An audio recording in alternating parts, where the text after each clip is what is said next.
Namaste and welcome to the next episode of Ulladu-Narpadu. And here's where we start the actual 40 verses that are the body of the work.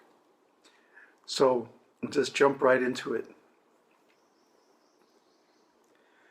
From our perception of the world, there follows acceptance of a unique first principle, a common cause or supreme lord, possessing various powers, pictures of name and form, the person who sees, the screen on which he sees, and the light by which he sees. He himself is all of these. So basically, awareness is everything. Now, what's going on here in this verse is that Ramana is accepting the fact that most people perceive the world as real. And he's starting from that point. So let's say we are in the world and perceiving it as real as such, perceiving the world as real in itself. So naturally, this brings up the question, where did all this come from? I mean, look at all this stuff, this incredible variety of phenomena. Well, first we have to understand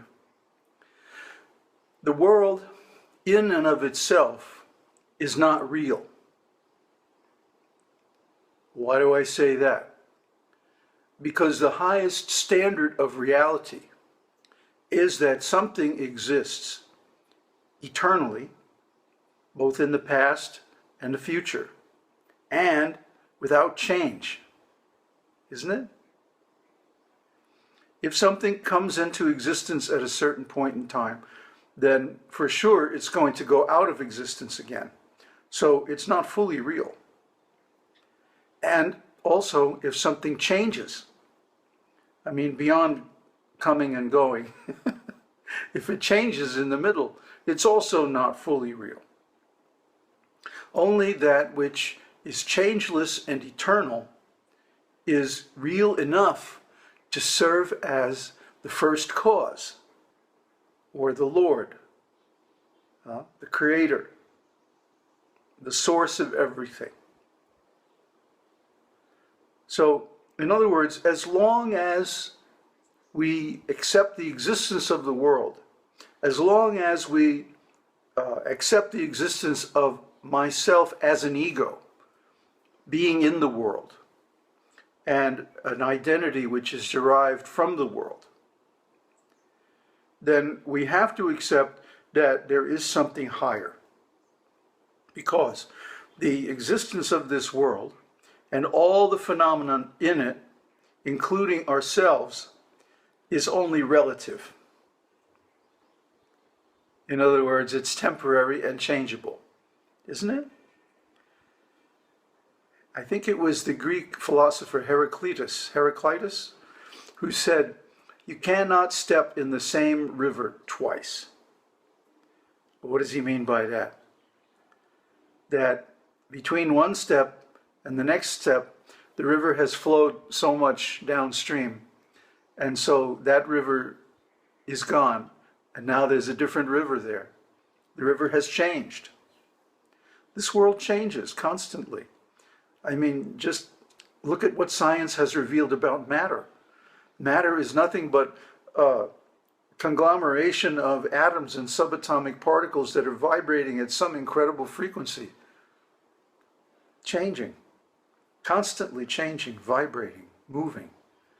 Going in and out of different quantum states, in some cases going in and out of existence on subatomic micro time scales. So what's with that? Even this planet, even the sun or the galaxy in which we live, came into existence at a certain point, went through lots and lots of changes, and at some point in time it's going to disappear. So the cause of all this has to be something higher.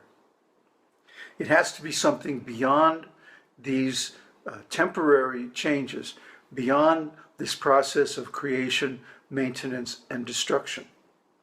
So therefore,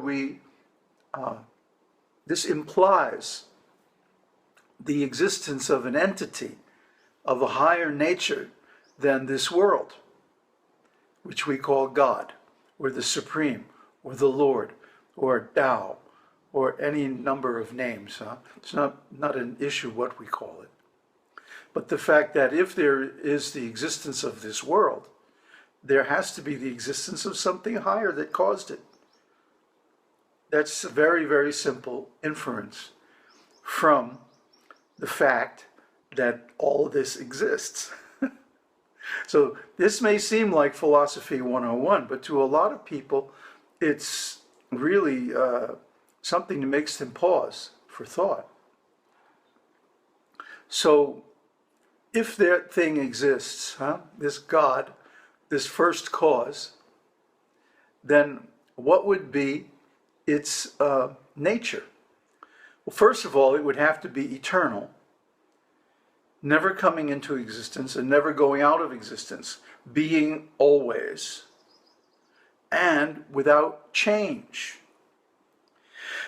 Now, this becomes a difficulty for the theists. The theists want to dress God up in a personality, give him a name and form, and say that he has all these activities. But that would mean that he has to change. Because to act is, first of all, to have an intention, a desire, and then to start something, do some kind of work, and then finish it. So all these would require God to change, to have a personality, to have a form, to have a name, to have intentions, to have actions. And that brings God down the scale from absolute to relative.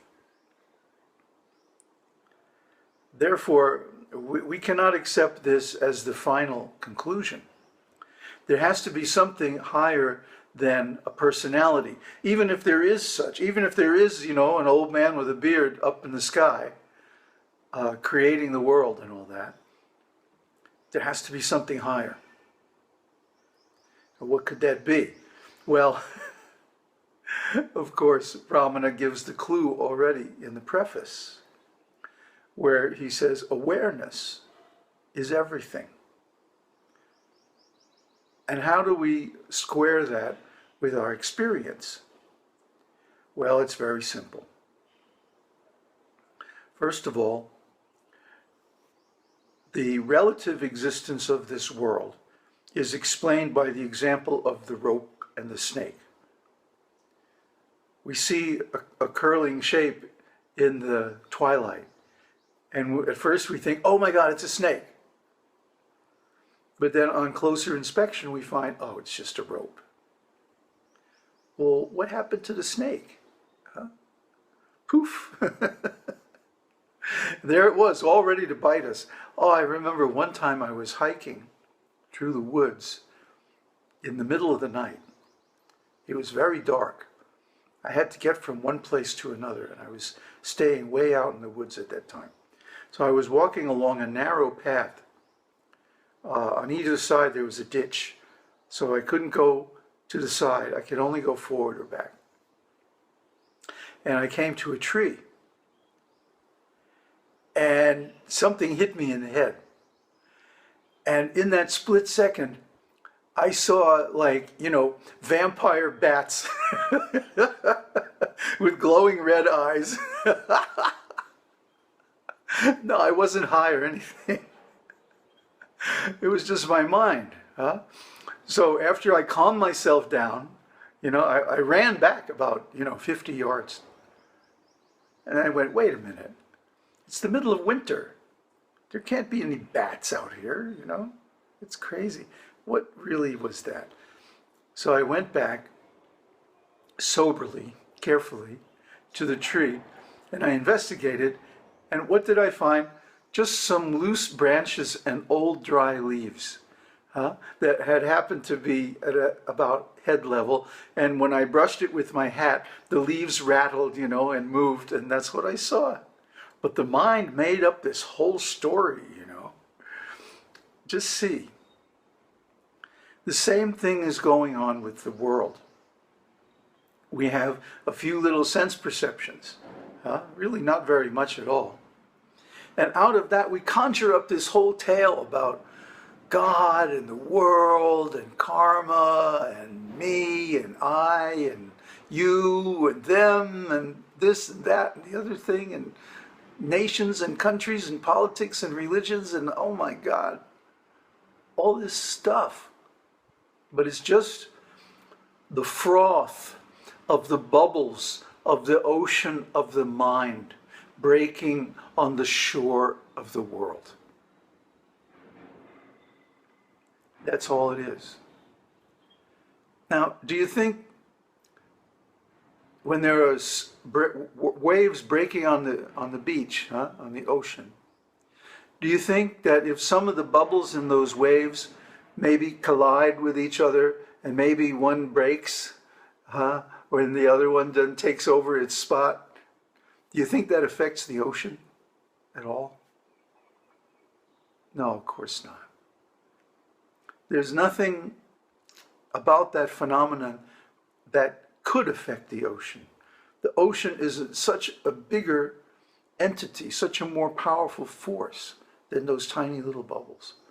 So similarly, do you really think that our hallucinatory realities of, I am Mr. So-and-so and my bank balance is such and such and I have this position and this title and I'm married to so-and-so and we have this family and we own this property, etc., and so forth. And then maybe I get into a fight with somebody else and, then I'm driven to bankruptcy or maybe even suicide or, something else terrible happens. Do you think that makes any difference to the ultimate reality? You'd be dreaming if you did. No, so all this imaginary story that we make up about life and the world is really of no consequence at all, of no account at all. But we have to see that in the light of the existence of God, or the absolute, or the awareness, Brahman, the pure consciousness at the basis of reality, all this is just a fairy tale. It's something we make up, like the example I gave last time, the projector and the movie screen in the theater. So by meditation, by practice of self-realization, we can rise above this illusion. We can drop out of the story. We can stop creating the hallucination of the conditioned reality, and we can become aware of actual reality, which is eternal and changeless, and that is pure awareness, or Brahman. So we'll continue more next time. Om Tat Sat. Om Harihi Om.